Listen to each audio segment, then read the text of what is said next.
Hello friends, welcome to தேன்சுவை சமையல். இன்றைக்கி நம்ம பார்க்க போகிறது ரொம்பவே ஈஸியான சிம்பிளான ஒரு ஹெல்த்தியான டிஷ், அதாவது ஆட்டுக்கால் சூப். வாங்க அது எப்படி செய்கிறதுன்னு பார்ப்போம். இப்போ நான் ஒரு ப்ரெஷர் குக்கரை எடுத்துக்கிறேன். இதில் கொஞ்சமாக எண்ணெய் விட்டுக்கலாம். எந்த எண்ணெய், தேங்காய் எண்ணெய் இல்லை சூரியகாந்தி எண்ணெய் எதாக இருந்தாலும் பரவாயில்ல, நீங்கள் விட்டுக்கலாம். ஒரு வெங்காயம் சேர்த்துக்கிறேன், பெரிய வெங்காயம் சேர்த்து நல்லா வதக்கி விட்டுக்கோங்க. ஒரு தக்காளி,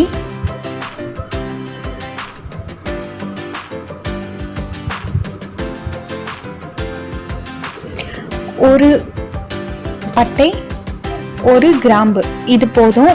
நான் இன்னைக்கு ஒரு ஆட்டுக்கால் எடுத்திருக்கேன், அதுக்கு இந்த அளவு போதும். கொஞ்சமாக கொத்தமல்லி சேர்த்துக்கலாம்.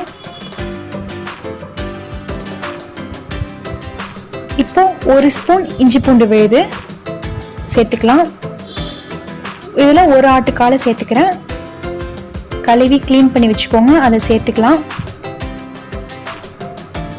சேர்த்து நல்லா மிக்ஸ் பண்ணி விட்டுட்டு 1லேருந்து 2 டீஸ்பூன் மிளகுத்தூள், 1 டீஸ்பூன் ஜீரகத்தூள் சேர்த்துக்கலாம். மிளகுத்தூள் கொஞ்சம் அதிகமாக கூட சேர்த்துக்கலாம், உரப்பு வேணும்னு சொல்கிறவங்க. இதில் 2 கப்பு தண்ணி சேர்த்துக்கிறேன், சரியாக 1/2 லிட்டர் தண்ணி. தேவையான அளவு உப்பு சேர்த்துக்கலாம். சேர்த்து நல்லா மிக்ஸ் பண்ணி விட்டுட்டு மூடி வச்சுருங்க. அவ்வளோதான். ஈவினிங் டைம் இந்த மாதிரி நீங்கள் செஞ்சு கொடுக்கலாம் குழந்தைங்களுக்கு. சூப் அவங்களுக்கு ரொம்ப பிடிக்கும், இந்த மாதிரி செஞ்சு கொடுங்க.